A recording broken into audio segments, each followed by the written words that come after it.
With every ounce of my blood, with every breath.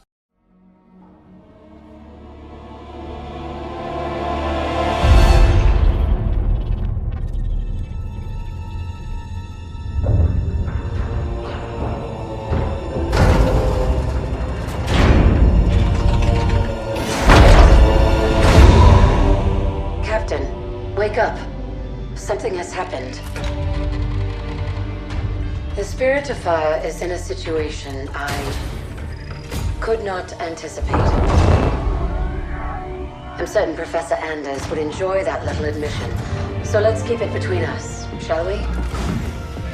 We've been adrift for just over 28 years. I've made quite a few repairs while you were sleeping, so ship systems are 100%. Cryo worked well, and med stats on all remaining crew are green.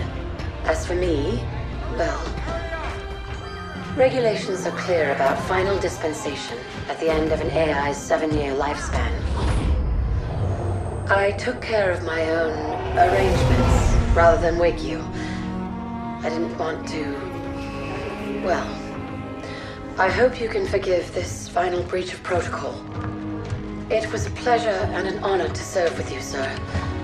Do look after everyone for me, would you? Goodbye, Captain. Serena out.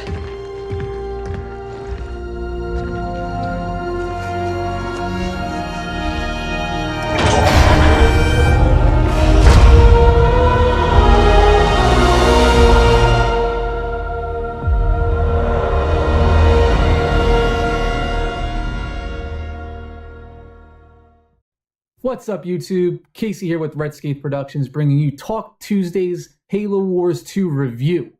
I've had the game since early release on February 17th, and after 4 days of testing this game out, beating the campaign, and trying out the new game type Blitz, I do have to say this game is pretty awesome and definitely delivers that same Halo Wars feel we loved from the first game with the necessary changes, adjustments, and additions to make it an awesome sequel. Starting off with the campaign, the Spirit of Fire, your ship, emerges 28 years later after the end of Halo Wars 1 to find themselves above the Ark, which is now abandoned. And coming back to the fray, Captain Cutter commands his troops to investigate the Ark, introducing us to one of our favorite Spartan teams, Red Team. This consists of Spartan Jerome, Alice, and Douglas, who are pretty awesome. They actually gave us names because from the first game, we actually didn't really know their names till now. Also among the original crew, Professor Anders makes an appearance, and the crew is then introduced to one of the most awesome villains in Halo, Atriox, who I believe 343 did a very well job creating, as he's not only a formidable opponent physically, but he's a formidable opponent just to be against commander-wise.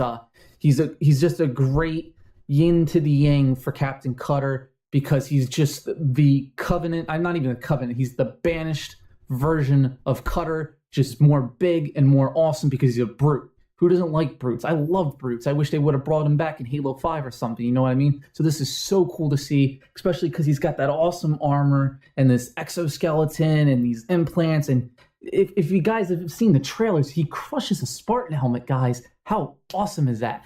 But anyways, getting back on topic to the review of the game, it's great, guys. It is absolutely great. It's Halo has established a good villain in their last game, but this is more original. You know what I mean? They had the Prophet in the first game, which has already been made in the other Halos, but in this one, this is fresh. This is different. Yeah, they had a boss in Halo 2, where you fight him at the end, but this is different, guys. They really went above and beyond with this one. I love the guy. I think he's awesome. Like, it just makes me feel cool playing against him. Continuing with the campaign, the missions are very typical for an RTS, typical attack and defend and make your units, but they do introduce a new style of missions where you're trapped behind enemy lines without being able to build your army, which I personally enjoyed because it's more of a challenge and it's a different change. So hopefully we'll be seeing more of that.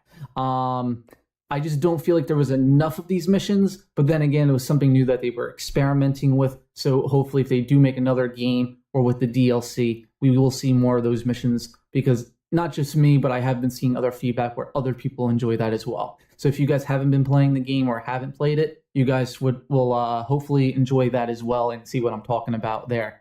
I just don't want to give out any spoilers, so I'm just going to avoid talking about that because I don't want to ruin the game for you guys. The other thing I have to say is the cutscenes. The cutscenes. This game was known for the cutscenes since Halo Wars 1. The cutscenes in this game were just off the charts awesome. Blur, the company Blur is actually just being known. Like, a lot of people know Blur now, especially after them making this, because they've just gotten so much press and so much attention, and they just did an awesome job. They really need to make cutscenes for like every game now, because it looks like a movie. It looks real. It's just mind-blowing what they can do with the visuals and the effects. Everything is just stunning. Overall, on a scale of 1 to 10, I would rate the campaign about an 8, as it holds a great storyline, the best cutscenes I've ever seen, and a new change to the game style. But the campaign in some aspects suffers from regurgitated attack and defend, and also being just too short. But that's true for most RTSs, so you can't really hit it too hard because of that. Now onto the multiplayer, which is one of the best real-time strategy multiplayers I've played in a while. As you can see, the unit mobility and how fluid everything moves is just dramatically increased from the first game. I would hope it is, now that it's on the next-gen platform on the Xbox One, but it's just almost near flawless. Everything just moves so well onto your command. Obviously, with multiplayer, it's a little bit connection-based, but when you play skirmishing against the computer, stuff like that, you can really see how well everything moves, and it's awesome. The multiplayer, like, just doesn't only bring you that, but the multiplayer now brings you Blitz.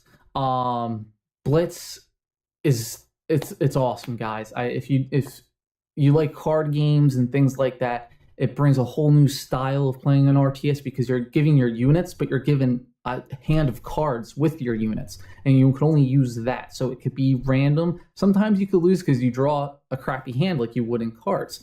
But sometimes you might get like some good synergy going on, units that work well with other units, and you can kick some pretty serious ass online, guys.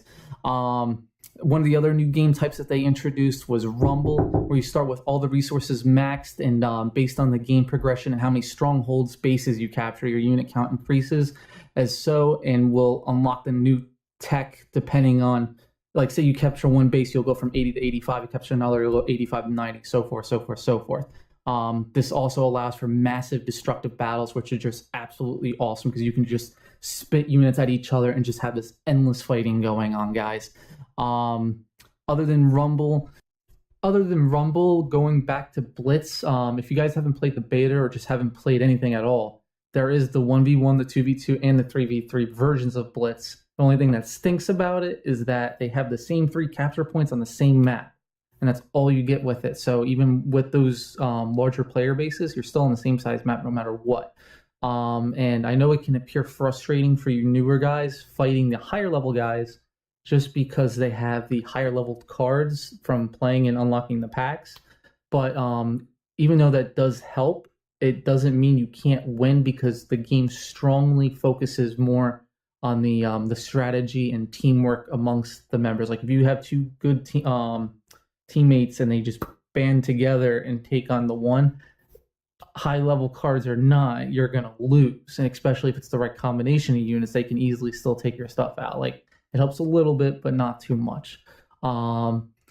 And the thing is luckily this new game type will open new doors for people that lack time in their day, that work a lot, or have family, things like that. Just because the matches have been shortened down to only 12 minutes long. So anyone that's like looking to get a match in and not be over 12 minutes, you're guaranteed you can always get a game of Blitz in. They're always quick. They're fun.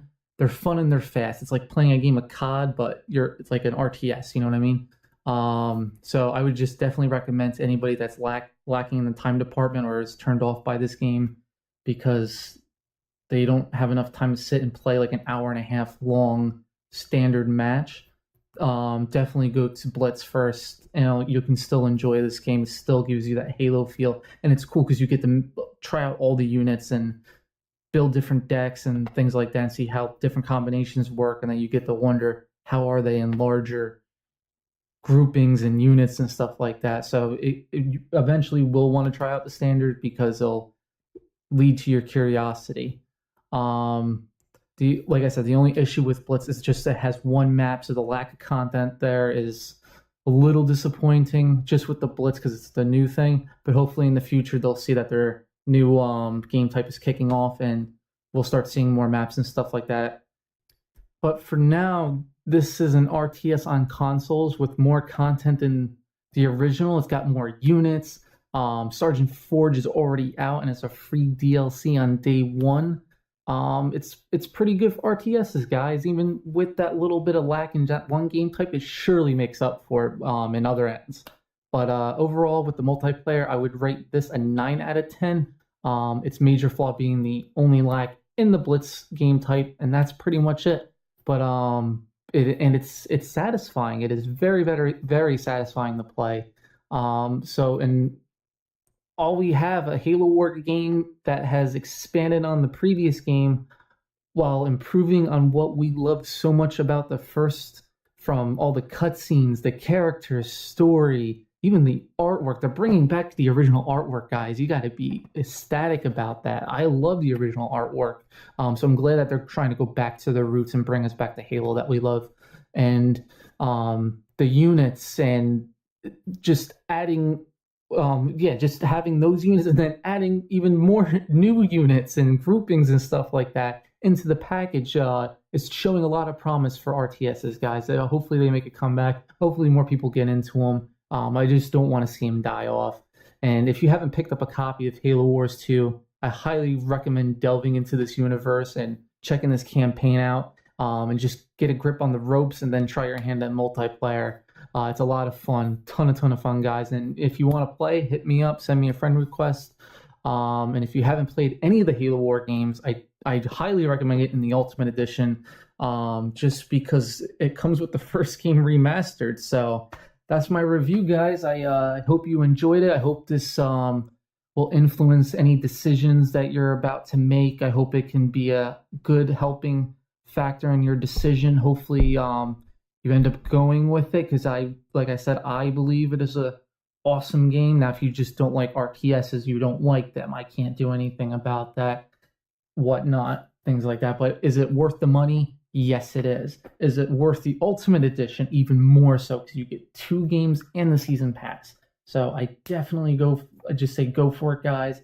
And they're going to have Sergeant Forge Day 1 DLC, so you don't have to worry about that one. And he's free. So you get to start the game off with 7 heroes and all their different things. It's going to be a ton of fun, guys. But anyways, if you like this video, give me a like down below. And if you want to see more reviews, walkthroughs, gameplays, things like that, subscribe as well. You guys have an awesome Tuesday and a wonderful Wednesday. And I will see you guys on Throwback Thursday. Peace out. Casey signing off.